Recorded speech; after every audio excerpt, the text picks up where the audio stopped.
Good vibes ang hatid ng isang pusa na may kakaibang tambayan.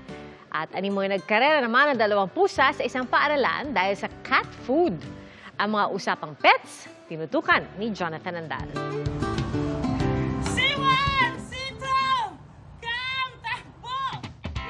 Animoy nasa Meow Raton ang mga pusang sina Siwan at Situ nang salubungin ang nagpapakain sa kanilang cat lover na si Hughes Cooper Olive Amega. Tuwing tatawagin niya, talagang paspas ang takbo ni na Siwan at Situ. Siwan! Araw-araw niya raw binibisita at pinapakain kahit weekends at holidays ang mga pusa na pinanganak at nakatira sa eskwelahan.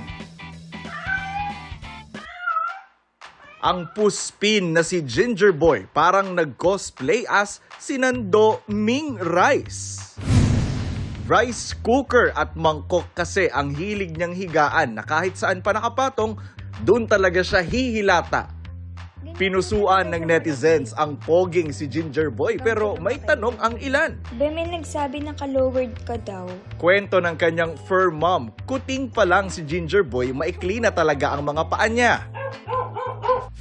Maraming netizens naman ang naantig sa isang aso sa General Santos City.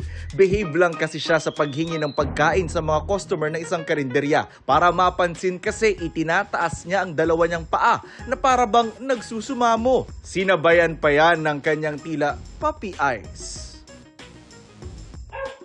Cuteness overload naman ang hatid ng fur babies na sina Peanut at Butter.